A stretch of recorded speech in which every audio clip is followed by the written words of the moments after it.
Chapter 37. The powers rescue Guhai. Crack, in midair, a vampire disintegrated, leaving only a skeleton to plummet to the ground. Guhai gripped the absolute life sword in his right hand, his gaze icy as he observed the startled Xiyan across the street. Zhou Qiasong's recent display of blade power had rattled He Yan's confidence in victory. Had the blade not detonated just now, would it have obliterated him? Guhai, Xiyan bellowed, his shock from moments ago boiling over. Not just Xiyan, everyone was taken aback by Guhai's prowess. Meanwhile, within the central formation, Immortal won a zither figurine and Qinzibai came to a halt. How? What kind of technique did Guhai stumble upon? What manner of blade mastery is this?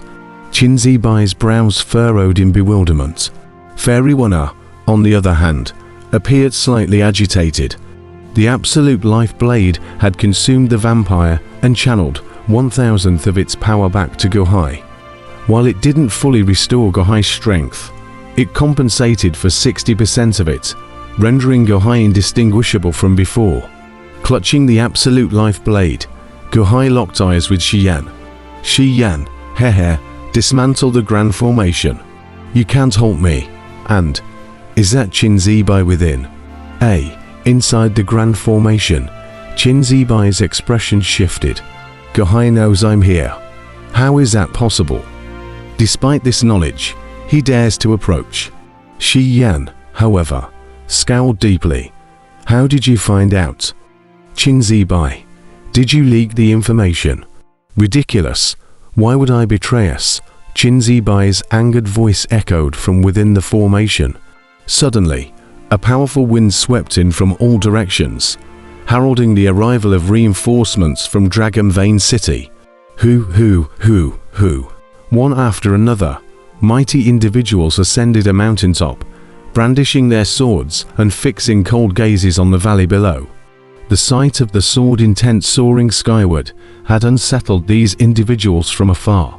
Consequently, upon their arrival, they stood poised, ready to strike at any provocation. Xiyan's expression shifted as he surveyed his surroundings. Yet, a purple-clad cultivator careened toward the mountaintop, where a white-clad youth stood unknowingly.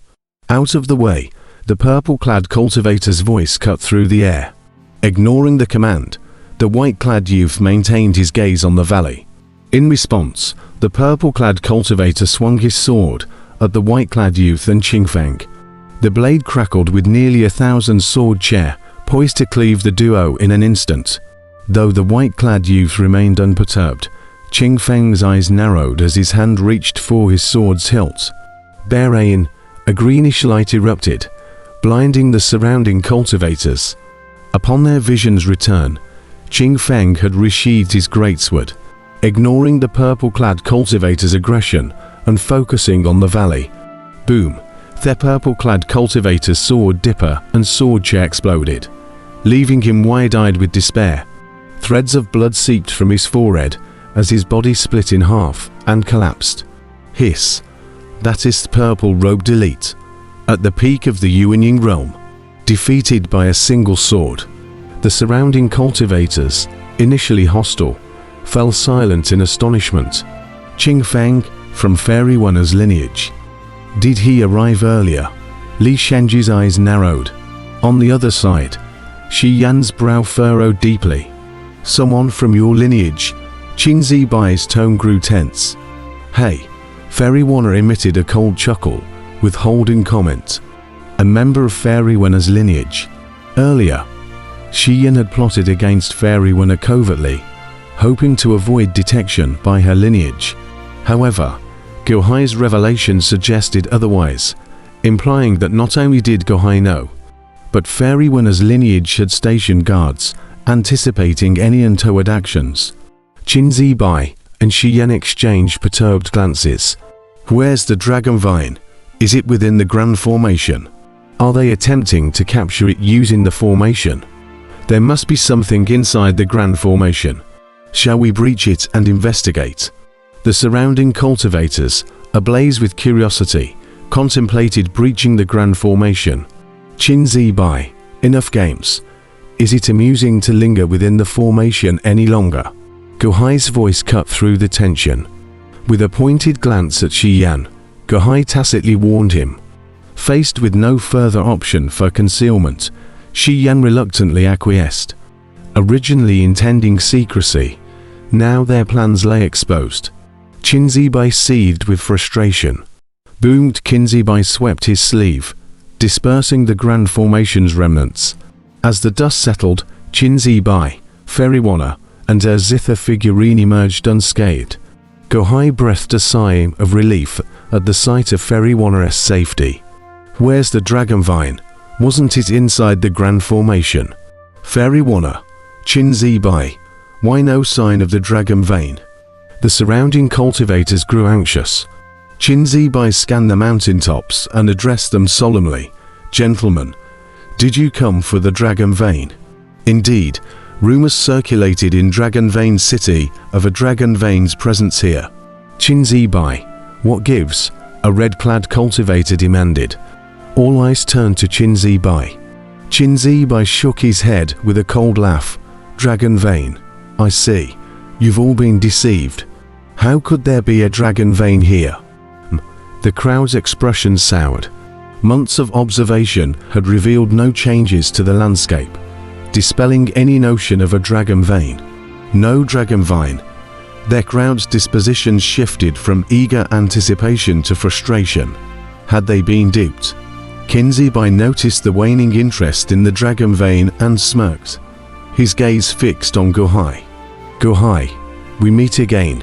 Qin Zibai's tone was ominous. Guhai, leave quickly. I'll hold him off. Feriwana urged. Qin Zibai's murderous intent was palpable. Did he intend to kill Guhai? Wana recognized the threat, and Guhai, having anticipated Qin Zibai's arrival, had prepared accordingly.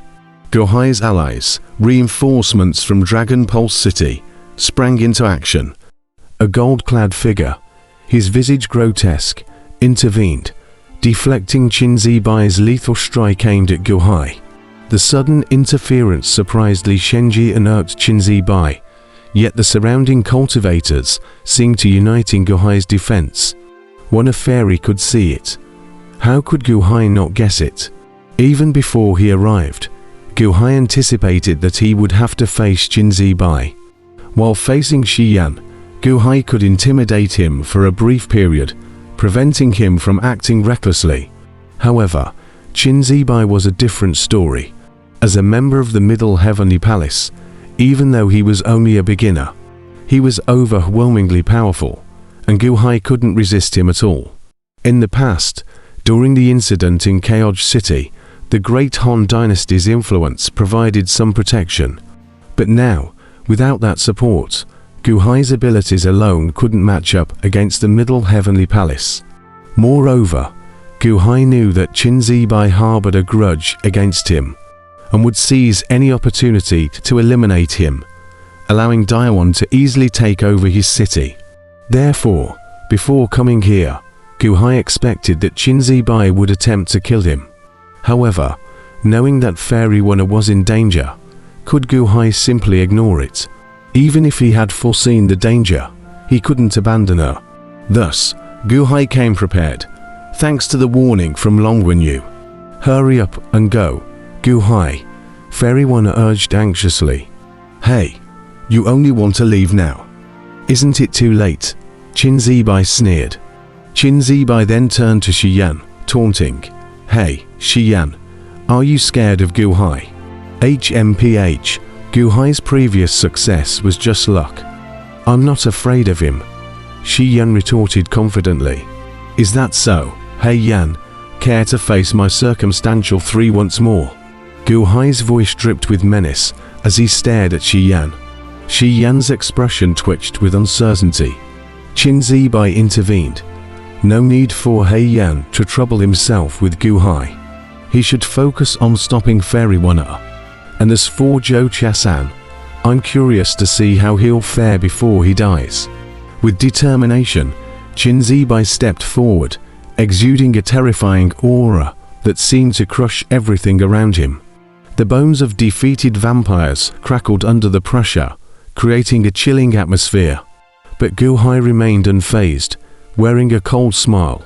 Qin Zibai, He Yan, impressive performance, juggling all the major figures of Dragon Vein City. Dragon Vein, Heyahaha. The surrounding cultivators' eyes narrowed with confusion. Qin Zibai and Xiyan. What had they deceived them about? What Dragon Vine? Guhai continued. Isn't it obvious? Are you treating everyone as fools? Or are you attempting to lure everyone into a trap of death and destruction in Dragon Vein City? What? The cultivators exchanged glances, suspicion clouding their expressions. Nonsense. What are you implying? Qin Zibai's voice grew sharp. Guhai's sneer deepened. You're the one spreading lies.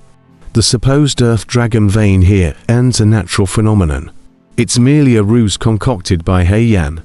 You've deceived the public, using He Yan to control the fake Dragon Vein, creating a false impression to draw everyone here for your own hidden agendas.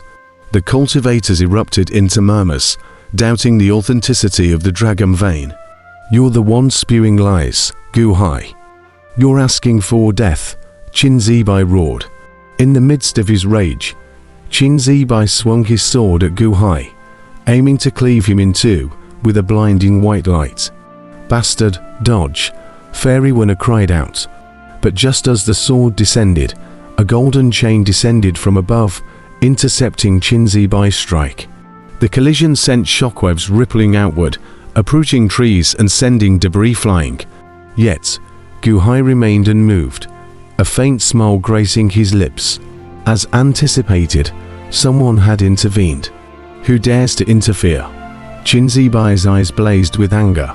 It seems Guhai's words have struck a nerve, Qin Zibai.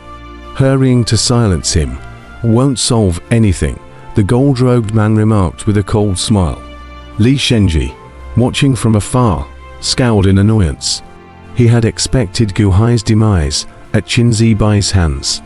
Where had this unexpected interference come from? Even Qin Zibai found himself facing a collective coldness from the surrounding cultivators. In an instant, it seemed they had become Guhai's protectors.